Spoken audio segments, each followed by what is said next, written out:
Hi friends, welcome to code with Kaushik YouTube channel.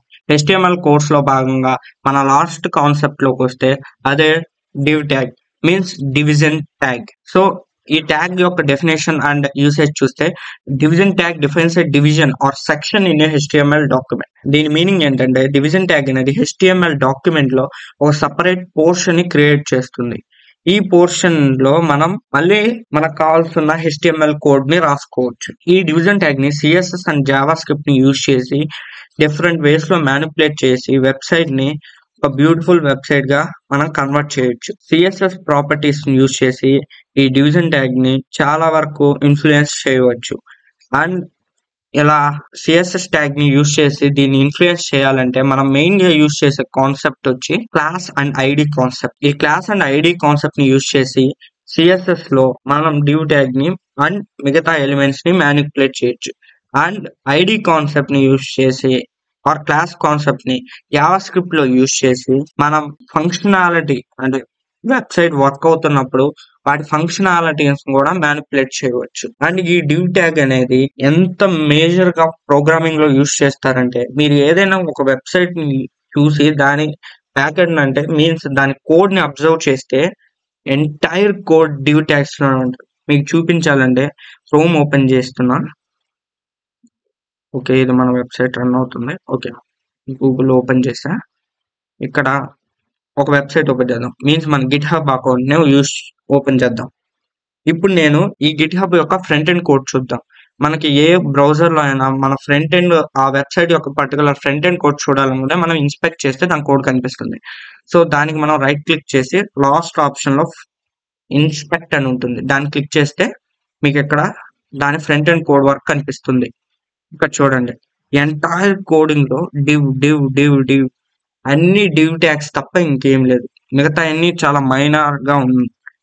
Entire programming అంతా div లోనే కనిపిస్తుంది. చూడండి, ఏది ఓపెన్ చేసినా కూడా కన్ఫర్మ్ గా దాంట్లో డివ్ ట్యాగ్స్ ఉంటాయి. సో ఇది HTML ఆర్ వెబ్ డెవలప్మెంట్ లో డివ్ ట్యాగ్ ఉండేవి ఇంపార్టెన్స్. సో మీరు HTML లో మిగతా కాన్సెప్ట్స్ అన్ని నేర్చుకోకపోయినా ఒక డివ్ కాన్సెప్ట్ నేర్చుకున్నా చాలు, మీకు HTML ప్రోగ్రామింగ్ వెబ్సైట్ డిజైనింగ్ ఈజీగా వచ్చేస్తుంది. సో దీన్ని ప్రోగ్రామింగ్ లో ఇంప్లిమెంట్ చేసి చూద్దాం. ఓకే, నేను ఆల్రెడీ ఒక ఫైల్ ని క్రియేట్ చేస్తున్నాను. సో దీన్ని స్ట్రక్చర్ క్రియేట్ చేసి టైటిల్ డివ్ ట్యాగ్ అండ్ ఇక్కడ డివ్ ట్యాగ్ ని క్రియేట్ చేస్తున్నాను డివ్. సో దీనికి ప్రాపర్టీస్ ని అప్లై చేయాలంటే మనం CSS ని యూజ్ చేయాలి. మీకు టేబుల్స్ లో చెప్పాను, మన ఫైల్లోనే CSS ని ఇంక్లూడ్ చేయాలంటే మనం వాడే ట్యాగ్ స్టైల్ ట్యాగ్. దీన్ని మనం టైటిల్ కింద రాస్తాం. సో పర్టికులర్ ట్యాగ్ లో మనం CSS ని అప్లై చేయాలంటే మనం ఏం చేస్తాం, ఆ ట్యాగ్ నేమ్ యూజ్ చేసి దాన్ని టార్గెట్ చేస్తాం.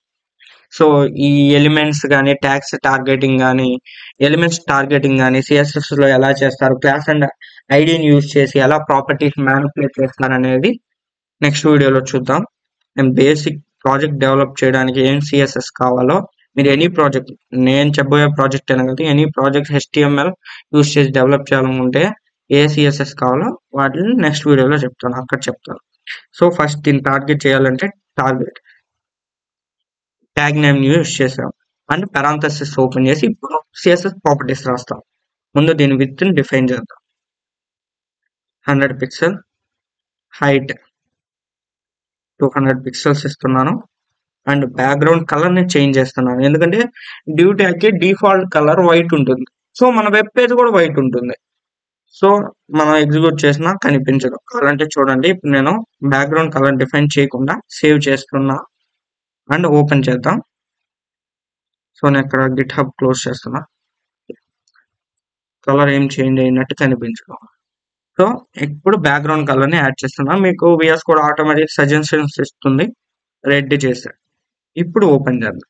చూడండి, ఇక్కడ ఒక పార్టీషన్ వచ్చేసింది డివ్ ట్యాగ్ ద్వారా. ఈ పార్టీషన్ అనేది గుర్తుపెట్టుకోండి, ఇది మనకు బ్యాక్గ్రౌండ్ లో ఉన్న వెబ్ పేజ్ కి పైన ఉంది. అంటే మీన్స్ మీరు ఒక బుక్ మీద ఇంకో చిన్న బుక్ పెడితే అది ఎలా ఉంటుందో అలా ఉంటుంది. అంతేగాని ఆ వెబ్ పేజ్ లో ఉన్న పార్ట్ కలరింగ్ వేయలేదు మనం. ఆ లేయర్ మీద ఇంకో లేయర్ క్రియేట్ చేసాం, కాకపోతే ఆ లేయర్ విత్ అండ్ హైట్ మనమే డిఫైన్ చేసాం. అలాగే ఇది బాడీ మీద ఒక డివ్ లేయర్ క్రియేట్ చేయాలి. అదే నేను ఈ డివ్ లోపల కూడా ఇంకో డివ్ క్రియేట్ చేయగలను. ఇప్పుడు చూడండి, ఇప్పుడు దీని కలర్ ని మారద్దు. స్టైల్, ఇక్కడ కూడా స్టైల్ చేసి కలర్స్ మార్చొచ్చు. బ్యాక్గ్రౌండ్ కలర్ నేను గ్రీన్ ఇస్తున్నాను. అదైతే మీకు గుర్తుపెట్టుకోవాల్సింది ఏంటంటే, ఈ పైన మనం స్టైల్ ట్యాగ్ యూజ్ చేసి టైటిల్ కింద రాసేది ఇంటర్నల్ సిఎస్ఎస్. ఇక్కడ మనం డివ్ ట్యాగ్ లోపల రాస్తున్నది ఇన్లైన్ సిఎస్ఎస్.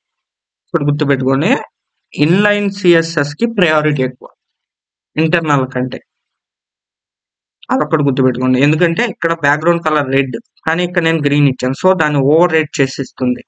సో ఇక్కడ నేను దీనికి విత్ అండ్ హైట్ కూడా డిఫైన్ చేయాలి. విత్ నేను ఫిక్స్డ్ 50 పిక్సెల్స్, హైట్ 50 పిక్సెల్స్ ఇచ్చాను. ఇప్పుడు ఓపెన్ చేద్దాం. ఇక్కడ చూసినట్టయితే మళ్ళీ గ్రీన్ ఉంది. సో నేను చెప్పేది ఏంటంటే, వైట్ లేయర్ మీద రెడ్ లేయర్ క్రియేట్ అయింది, రెడ్ లేయర్ మీద green layer create. One by one, ఒక పేపర్ మీద ఇంకో చిన్న పేపర్ పెట్టినట్టు, ఆ చిన్న పేపర్ మీద ఇంకో చిన్న పేపర్ పెట్టినట్టు ఇలా లేయర్స్ క్రియేట్ అవుతాయి. అంతేగాని ఉన్న లేయర్ కి కలరింగ్ జరగదు. ఇది డివిజన్ ట్యాగ్ యొక్క యూసేజ్. సో మీకు కంప్లీట్ గా డివిజన్ ట్యాగ్ గురించి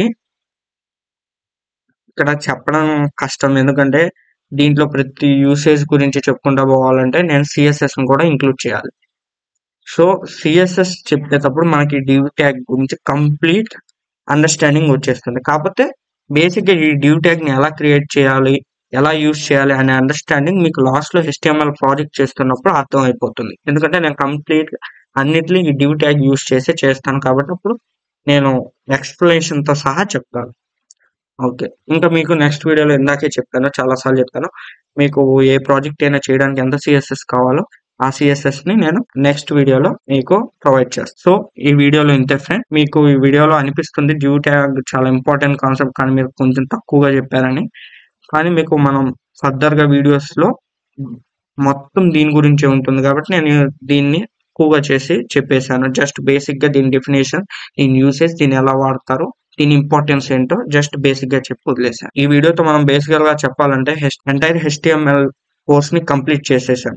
ఇంకా సిఎస్ఎస్ అనే ప్రాజెక్ట్ అనేది it is out of course part. So నేను చెప్పేది ఏంటంటే, ఈ వీడియోస్ మీకు క్లారిటీగా అర్థమై ఉంటే ఈ వీడియోస్ ని లైక్ చేయండి. అలాగే మీ స్టూడెంట్స్ అయి ఉంటే మీ ఫ్రెండ్స్ కి ఈ వీడియోస్ ని షేర్ చేయండి. అలాగే డిఫరెంట్ టైప్స్ ఆఫ్ కోర్సెస్ కోసం ఈ ఛానల్ ని సబ్స్క్రైబ్ చేసుకోండి. ఎందుకంటే దీంట్లో ఫర్దర్ గా వెబ్ డెవలప్మెంట్ లో CSS, Java script and different types of programming languages ని చెప్తాం. అలాగే దీంట్లో ఆల్రెడీ అల్టిమేట్ సి ప్రోగ్రామింగ్ అనే పేరుతో సి ప్రోగ్రామింగ్ కోర్స్ కూడా జరుగుతుంది. సో దానికి కూడా ప్లేలిస్ట్ క్రియేట్ అయ్యింది, దాని ద్వారా ఆ కోర్సును కూడా మీరు యాక్సెస్ చేసుకుంటారు అనుకుంటున్నాను. Okay friends.